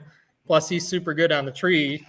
And okay, I'm going to give it my best, and he goes out there and breaks a spur gear at the hit. I go on. Like that's racing, right? You don't know what's going to happen unless you line up and race, So, I mean, this year, you think about it, I mean, we won 3 races in a row. Rick did. I just showed up to try to beat him, but no, we had good races. But yeah, we had a lot of racing luck along the way, right? We didn't run into each other in eliminations till the very end. Last year, I don't know how many times Rick and I raced round 1, round 2, round 3, like early, where we couldn't avoid each other. This year, knock on wood, we've avoided each other somehow. Like it's racing luck that we've been able to do that. So, go up there and race, man. Anything can happen. You never know. Yeah, absolutely. That's like you said. That's why we do it. Just like them Cowboys almost beat them Eagles. Y'all saw that. I know y'all saw that. Well, you know what motivated me in racing? This guy James Goddard. That guy right there. Yep. Was it? No, it was James Goddard. Don't even tell them story. No, and SC Cody Offenbacher. He's the one who drove me. That's the guy that pushed me. That's why I went out and tested. It was all because of him. He pushed me in a positive way, of course. Yeah. He Right. pushed me because he raced my track all the time. He would win all the time. I was like, I got to do something about this. This is crazy. And he's got a way of talking smack. Like he'll let you know he outrun you too. Like he's good, man. He's one of the best. Yeah, he one of the ones up there. Yeah, Brian. Hey, Cody, don't listen to Brian. Brian telling stories. It was James Goddard first. I'm gonna tell you the real story. It was James Goddard first. Actually, then it may have been you when he moved on. Because I gotta give him his props. He helped me get on the DRC team. I'll give him his props. He did. He said, "I miss y'all. You coming back soon? No, you coming back soon? Yeah, he will. All right, so I'm gonna ask y'all one last question. I'm gonna let y'all go. Yeah. Oh, I'm sorry. Go ahead, Anthony. No, I was gonna say that Cody just he recruiting everybody to come to 7 skill. He is. I was gonna ask Ken and Zach, what are your thoughts on the whole SC the foam tire movement that people? That's what I was about to ask. I'm so sorry, guys. I apologize. I'm sorry. I don't know. I've never ran foam tires, so I really don't know. I've been rubber tire racing my whole career, so I don't know, honestly. That'd be more of a Ken question. I think he's ran some foam tire stuff, but not me. Yeah, foam tire. I ran 3-cell top fuel, Pro Mod, Funny Car, all this stuff, IMDRA, RCDRL, the foam tire stuff for years, right? I mean, for 15 years. It's one of those things. I mean, I didn't catch the purpose of why people started going foam tire races. I mean, you put it this way, you're not going to get stuck at the line with a foam tire, right? So if that's your, way of getting around, I can't get off the line, so I'm going to go foam tire racing. To each his own, I guess. But you better bring a big wallet if you're going foam tire racing, because they wear out quick. One little misstep in the shutdown or anything else, and you take chunks out of tires. Man, foam tire racing is not cheap, right? Okay. You would be better off figuring out how to get off the starting line. Your wallet will thank you than going foam tire racing. I mean, I used to go to these races and I would have $600 in foam tires I would bring to one race to throw them away at the end of the weekend to race for a trophy and a ribbon. That was it. There was no money involved, right? So, foam tire there's nothing cheap about it. That's all I'll say. I'll disagree. I'll disagree with you on that, Ken. Just been my thing. Dynotech tires are $35 a set. Yeah, you might not want to run that same set next race or whatnot, but they're only $35 compared to the set of tires I blew this weekend, which are $80 altogether. Foam wheel tire, like. Really and truly, overall, I feel like it's the exact same price. Until, and I'll give you this caveat about foam tire racing, until somebody figures out a certain tire size and dimension that is the fastest, and they're willing to put a brand new set on every single pass. Yes. That is what foam tire racing on road racing, oval racing, and everything else has evolved too. When it might be okay now, but when one racer mentality figures out if I run this tire at this size and only this size, you're going to be in the same boat. New tires every run, right? I mean, that's cheaper than blowing 5 ESCs. So, in my opinion, for me. Well, I mean, then to me, it's like look at the root cause of why you're having that problem, right? And figure it out. Yeah. Right. I don't believe it. I'm just saying, hypothetically. I'm just saying. I mean, that's my experience of foam tire racing. Like, no matter what it is, oval, on road, it sounds good at the beginning, and then it turns into one run tires. The next thing you know, it's like, you're just going through tires after tires after tires. But who knows? I mean, it's not something I plan on jumping into or doing. If people want to do that, cool. To each his own. Just not something I'm, dipping my feet in the water on. I got you. Yeah, foam. I mean, I agree with both sides. Foam tire racing. Once somebody figures out something and they got the money, they will do that, and then they'll take the tires and sell them off. I have plenty of people do that. Mm-hmm. They'll use them for 2 runs. Hey, those tires are for sale for $20. They brand new tires, and they'll get bought. Yeah, I used to do it. I mean, I used to do it with my electric, the pro cars, as we call them, pro foam cars. I'd take a set of Top Fuel tires and I'd run Top Fuel. Then I'd get done with them, cut them down to run on my pro mod or funny car. And after that, I would cut them one more time and sell them to the nitro guys because they had plenty of life left for nitro guys, right? I mean, there's always a recycling plan somewhere out there for that stuff, but yeah, I don't know. It's like I said, I just think that, to me, when I look at the foundation of it, it's a Band-Aid for something else. Like, why did we need to do this? Just figure out if it's a sticking issue, let's figure out what the sticking issue, rather than making a subculture of something we already have that has lower numbers, right? It's one more thing to pull racers apart in different directions. That's just my thought. Okay, and also with that, but that's like in a different. So you have the guys that run the 7 scale. Now you can take your car and move it over to a whole different class, pretty much, right? You could just take your car, move it over, drop 129s with it. I mean, it's 2 different race sets, is what I'm saying, right? Yeah. You got your rubber tire guys over here, and yes, some people can't cut it. Some people are like, okay, I can't. This over here, I can't do. Okay, but this over here, I might have a shot at. And you just move your car over, and you can run some decent numbers. Now, again, I agree. Like I said, I just look at it from both sides. I look at it 2 different ways. Okay, you got all this money in your car, and you just can't keep up. It happens. There's going to be a lot of people that can't keep up. Money wise, talent wise, race wise. But you still want them to have fun. Yep. So they can move over here. Yeah. No, I mean, there's like I said, something for everybody. There's nothing wrong with that.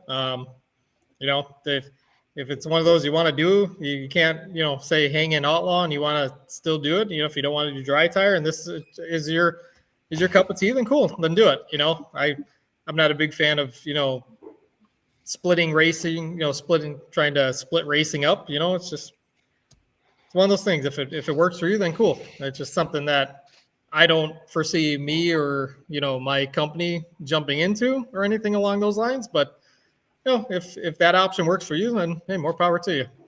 Yeah. I'm not saying that foam is better than outlaw or anything like that. I'm just saying I like to race, and if there's a foam tire event over there and I can run my car that I already have and I'm not doing anything, might as well go test it out and see if I can learn something new. Because every time I go to the track, I learn 15 new things. No, absolutely. Like I said, I just look at things and go, what's the reasoning for it and why did it start, right? If it's just because somebody wants to do something different, or it's, hey, we have sticking issues and this is our solution for it, I just look at it, well, I only fix this, sticking issues or blowing up ESC issue, but it's 50-50 hindsight on all that. So, but interesting for sure. It is, and then we're going to go ahead and cut it. But like Brad said, here's one thing about it though. Even now, and I think CC can speak on this. The guys that, what is it, 2-wheel drive transmission or whatever? Yes. Then the SE guys came over and they automatically are running faster than they are. And now they're trying to split the classes off. They're like, we don't want you in the 2-wheel. We're going to make your own class. But it's hard for them to do that because they preach no rules, bring what you brung. 2-wheel drive transmission, that's your only rule. Well, let's run them. Yeah. See? We'll see. Interesting though. Interesting stuff. All right. So guys, we're not going to take up any more of your time. We appreciate you guys coming on. We'll let you, since Ken, you already a sponsor, but we'll let you give your shout outs to everybody, teammates. Yeah, I mean, the biggest shout out goes to all the customers. You guys weren't buying products and, letting us design stuff and put product out the door, we wouldn't get to do any of this. So, first and foremost, thanks to all the customers out there who buy from us, and yeah, we appreciate it. Awesome. Zach. Just thank y'all to everybody who came and raced at the Hillbilly. Go ahead and put in your calendars for 26. It'll be the same weekend. It's the weekend after Labor Day. That's when we'll do it. So I think, what date is that, Kayla? But we'll get into thanks to all the sponsors that came on board and made the Hillbilly possible. Luke's Hobby stepped up, took the title sponsor for us again this year. Awesome guy, awesome racer. Get anything you need from Luke's Hobbies. He's got tons of stuff, not just RC drag. He's got all kinds of goodies up there. And BBM Performance and Parts. Mike Bush, he can help you with whatever you need, parts or tuning advice or life advice, whatever you need. Mike's a good dude. He can help you out. Get Stuck, Jeff Zuck at Get Stuck Preps. He come on board, got the other lane sponsor for us and helped us out there. So thank you for coming on board. And Shark RC Bodies, he gave some bodies to give away. Steve Rule from Broke Dads, and Pinky Tune with some batteries and servos to give away also. Eric Thompson from Fat Boy Racing gave some body braces. The Webbs have come done the live, which is Honcho RC Live. And Big Knee was there doing breakfast sandwiches. So thank you to all you guys that came, and most importantly, the racers that come and support it. So, but that's like I say, just put it down your calendar for next year, and we'll be there. So. Awesome. Can we check the weather ahead of time this time, or? Okay. Well, the good thing is, I don't think it can get worse. So I don't know. Well, which one of y'all are going to build the indoor don't speak facility? that into existence. Yeah. True. I actually talked with Lucas down there during the rain after I was soaked and took my shoes off and was all barefooted. I told him, I said, Luke, all I need is like maybe $750,000 and we can go to Shadyside. And he said, yeah, I'll just write the check now. And I'm like, yeah, you just leave it with me. You tell me when to cash it, okay? I can wait till Monday if I need. He's like, yeah. So, but I think that would get it, and I could do a lot of work myself. I can hang lights and stuff. I know how to do electrical work and, tighten bolts up. And if you need $750,000, you need to talk to that man in that hat right there. And the other guy up top, Brian, need to talk to him. The guy on top of him, the guy that just threw somebody else under the bus. Yeah, that guy. That's who you need to talk to. A hit dog or holler. Every time. Yeah. All right. Well, gentlemen, thank y'all so much for coming on. We appreciate it. Yeah, thanks. We really do. All right, take care. I can already tell we hit some record numbers tonight, guys. It was awesome. Yeah. Awesome. Thanks for finally coming out your shell, Ken. We've been waiting for you to come on for a while. Yeah, That's because he running around bludgeoning people right there. Him and Rick just running across the country. I had to get him when he was in a happy, goofy mood after he ate a cake ball. Then I was like, perfect timing. There we go. Those were good. Those were good cake balls. Them cake balls do it They were good. So we got CC and the cake balls to thank. Yeah. Found my weakness. Red velvet cake balls. That's the trick. Tell him. Good. That's I need low. to get her to send me some. Hey, Kayla, can you get them to Thank you, send me Kayla. some cake balls? I'll pay for them. I'll talk to Sandy and see what she'll do. Yeah, She tell her I probably- need them red velvet ones. Ship them to me in the box. Y'all need the It Oreo. doesn't matter. Oreo's where it's at. Yeah, I need those too. Oreo and Just red ship them to velvet. my house and I'll give them to Drew. Nope. All right. Nope. I I'll gotta never ship see him them. through, 'cause I gotta ship him a straw. Not that straw. Not that straw, fam. Y'all keep that one. Hey, look, I still got the candy Lenny gave me. Do you? Yeah, I still got that. Oh. Yeah, y'all guys are funny. Great show, guys. 10 out of 10. Yeah. Thank you. Appreciate y'all. Y'all have a good one now. All right, guys. Take care. I'm going to end it.